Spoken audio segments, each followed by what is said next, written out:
Welcome to smart जीकेमा तपाईँलाई स्वागत छ। राष्ट्रिय वाणिज्य ब्याङ्क तह 4 नगद र प्रशासन प्रिटेस्ट 2078 तयारी अन्तर्गतको डे 24 लिएर उपस्थित भएकी छु। मेरो नाम हो श्रद्धा श्रेष्ठ र यसमा बासलात ब्यालेन्स सिट सम्बन्धी विविध वस्तुगत प्रश्नोत्तरहरू रहेका छन्।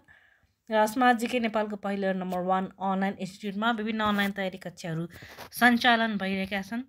लिन चाहनुहुन्छ भने सम्पर्क गर्नुहोला अथवा हाम्रो अफिसियल वेबसाइट www.smartgkonline.com भिजिट गर्न सक्नुहुनेछ अथवा हाम्रो एप स्मार्ट जीके डाउनलोड गरेर क्लासेसहरू लिन सक्नुहुनेछ। त्यसै स्टडी रुमको पनि व्यवस्था रहेको छ, आएर पढ्न सक्नुहुनेछ। अब लागौँ आजको प्रश्नोत्तरतर्फ, जसमा पहिलोमा रहेको छ, कुनै पनि संस्थाको आर्थिक स्थिति जस्तै पुँजी, सम्पत्ति, दायित्वको यथार्थ जानकारीको लागि तयार गरिने विवरणलाई के भनिन्छ? अप्सन रहेको छ ए वास्तव ब्यालेन्स सिट, बी नगद प्रवाह विवरण क्यास फ्लो स्टेटमेन्ट, सी सन्तुलन परीक्षण ट्रायल ब्यालेन्स, डी नाफा नोक्सान हिसाब प्रफिट एन्ड लस अकाउन्ट। र यसको उत्तर रहेको छ वास्तलात अथवा ब्यालेन्स सिट। त्यसै दोस्रो प्रश्नमा रहेको छ, वास्तलात वास्तवमा कुनै खाता होइन, यो खाताहरूको निम्नमध्ये के हो? अप्सन रहेको छ ए निचोड, बी सारांश, सी ए र बी दुवै, डी कुनै पनि होइन। र यसको उत्तर रहेको छ ए र बी दुवै। तेस्रो प्रश्नमा रहेको छ, वासलातको दायित्व पक्षमा निम्नमध्ये कुन कुन बुदाहरू हुन्छन्? अप्सन रहेको छ ए तिर्नुपर्ने bills payable, B bank overdraft, C नगद मौजदात cash in hand, D A र बी मात्रै। र यसको उत्तर रहेको छ ए र बी मात्रै, अर्थात् तिर्नुपर्ने बिल्स पेएबल र ब्याङ्क ओभरड्राफ्ट चाहिँ वासलातको दायित्व पक्षमा राख्नुपर्ने हुन्छ। त्यस्तै अर्को प्रश्न रहेको छ, वासलातको दायित्व पक्षमा निम्नमध्ये कुन कुन बुदाहरू हुन्छन्? अप्सन रहेको छ ए साहु, बी ऋण लोन, सी सुरक्षित कोष रिजर्भ फन्ड, डी माथिका सबै। र यसको त रहेको छ माथिका सबै। साहु अर्थात् क्रेडिटर, त्यस्तै ऋण अर्थात् लोन, र सुरक्षित कोष अर्थात् रिजर्भ फन्ड सबै हुन्छन्। त्यस्तै अर्को प्रश्नमा रहेको छ, निम्नमध्ये कुन भनाइ सही हो?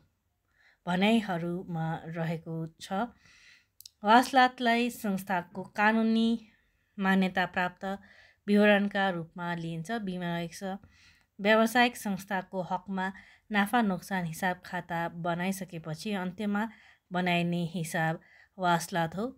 सी ए र बी दुवै, डी कुनै पनि होइन। र यसको उत्तर रहेको छ ए र बी दुवै भनाइ सही रहेको छ, अर्थात् वासलातलाई संस्थाको कानुनी मान्यता प्राप्त विवरणका रूपमा लिइन्छ र साथसाथै व्यावसायिक संस्थाको हकमा नाफा नोक्सान हिसाब खाता बनाइसकेपछि अन्त्यमा वासलात बनाइन्छ।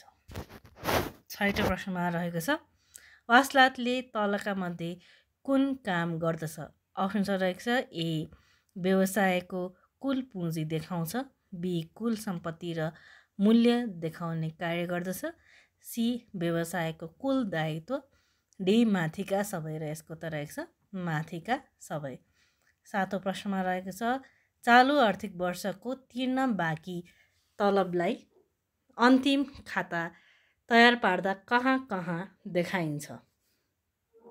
अप्सन रहेको छ ए व्यापार हिसाब खाता र वासलात, बी नाफा नोक्सान खाता र वासलात, सी व्यापार हिसाब खाता र नाफा नोक्सान खाता, डी वासलातमा मात्र देखाइन्छ।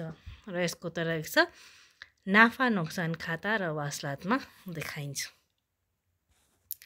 आठौँ प्रश्नमा रहेको छ, सन्तुलन परीक्षणमा भएको पाउनुपर्ने आयलाई अन्तिम खातामा केमा उल्लेख गरिन्छ? अप्सन रहेको छ ए व्यापार हिसाब खाता, बी नाफा नोक्सान खाता, सी वासलात, डी गर्नु पर्दैन। र यसको उत्तर रहेको छ वासलात।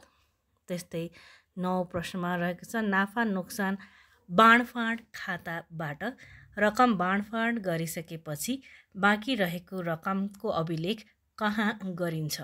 अप्सन रहेको छ ए आय व्यय खातामा, बी व्यापार हिसाब खाता, सी प्राप्ति र भुक्तानी खाता, डी वासलात। र यसको त रहेको छ वासलातमा। त्यसै ब्यालेन्स सिटको बारेमा दिएको मध्ये कुन भनाइ ठिक हो? अप्सन रहेको छ ए, यो एउटा सम्पत्तिको मात्र विवरण पत्र हो। बी, यसलाई कानुनी दस्तावेज पनि भनिन्छ। सी, यसको दायाँ भागमा पुँजीगत प्राप्ति मात्र समावेश गरिन्छ। डी, यसमा आयगत आम्दानी र आयगत खर्चहरू समावेश गरिन्छ। र यसमा सही कथन भने यसलाई कानुनी दस्तावेज पनि भनिन्छ भन्ने कथन चाहिँ सही रहेको छ। 11औं प्रश्नमा रहेको छ, ब्याङ्कहरूले नाफाको 20% ब्यालेन्स सिटमा कुन खाताबाट सार्नु पर्दछ?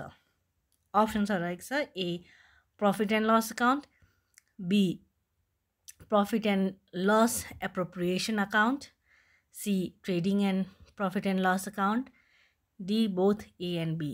र यसको उत्तर रहेको छ profit and loss appropriation account.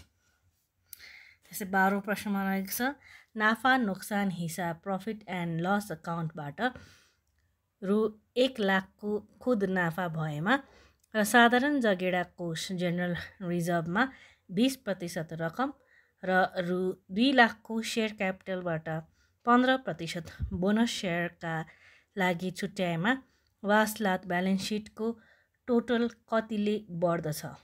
Option रहेको छ ए, 40,000, बी, 50,000, सी, 80,000, डी, 1 लाख। र यसको त रहेको छ 1 लाख। त्यसै तलका मध्ये वासलातमा समावेश नहुने कारोबार कुन हो? अप्सन रहेको छ ए, कर खर्च, बी, घर भाडा, सी, ब्याज खर्च, डी, माथिका सबै। र यसको उत्तर रहेको छ माथिका सबै। त्यस्तै वासलात ड्यास मूल्यमा आधारित हुन्छ। अप्सन रहेको छ ए, खरिद मूल्य, बी, बजार मूल्य, सी, परम्परागत मूल्य, डी, निश्चित मूल्य। र यसको उत्तर रहेको छ परम्परागत मूल्य। वासलात परम्परागत मूल्यमा आधारित हुन्छ। 15 प्रश्नमा रहेको छ, in a balance sheet the total of common stock and retained earnings are denoted as. Option रहेको छ A, common equity, B, due equity, C, preferred equity, D, common perpetuity. र यसको उत्तर रहेको छ common equity.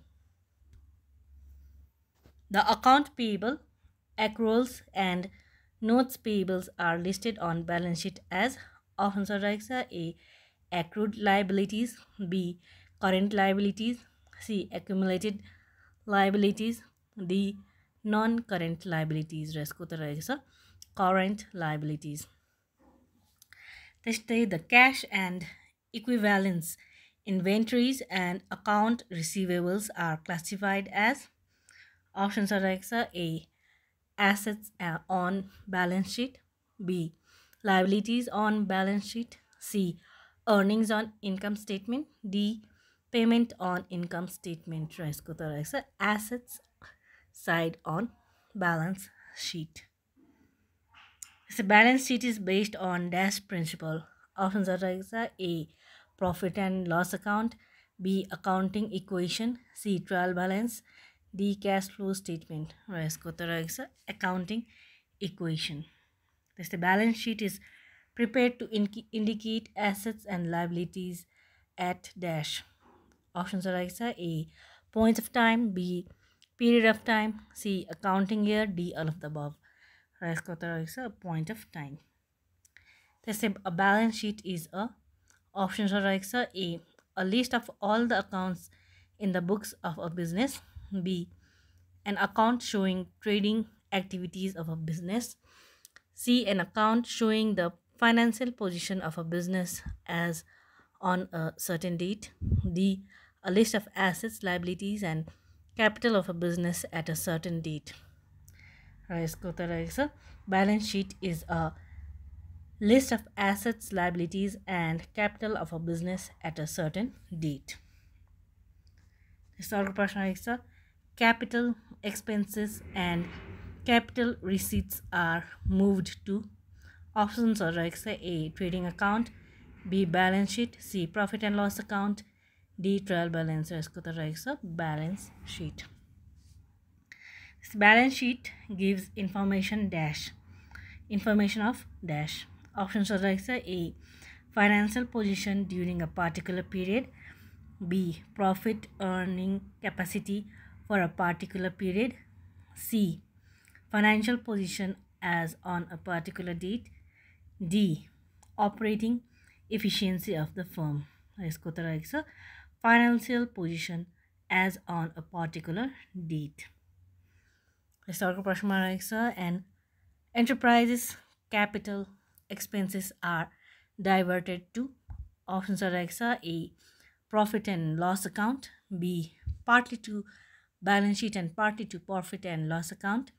C. Balance sheet. D. Trading account. र यसको त रहेको छ balance sheet. र आजको अन्तिम प्रश्नमा रहेको छ balance sheet is prepared with the balances of which of the following. Options are रहेको छ A. All balances in the ledger. B. Balances of personal accounts. C. Balances of real accounts. D. Balances of personal and real accounts. र यसको त रहेको छ balance sheet is prepared with the balances of personal and real accounts. हस्तै साथै आजको video यहीँ टुङ्गिन चाहन्छु. तपाईँहरू क्लासेस लिन चाहनुहुन्छ भने सम्पर्क गर्नुहोला अथवा हाम्रो अफिसियल वेबसाइट भिजिट गर्न सक्नुहुनेछ अथवा हाम्रो एप स्मार्ट जिके डाउनलोड गरेर लिन सक्नुहुनेछ र स्टडी रुमको पनि व्यवस्था रहेको छ आएर पढ्न सक्नुहुनेछ. र यदि हाम्रो भिडियोहरू मन परिरहेको छ भने लाइक सब्सक्राइब कमेन्ट सजेस्ट र सेयर गर्दै गर्नुहोला. धन्यवाद.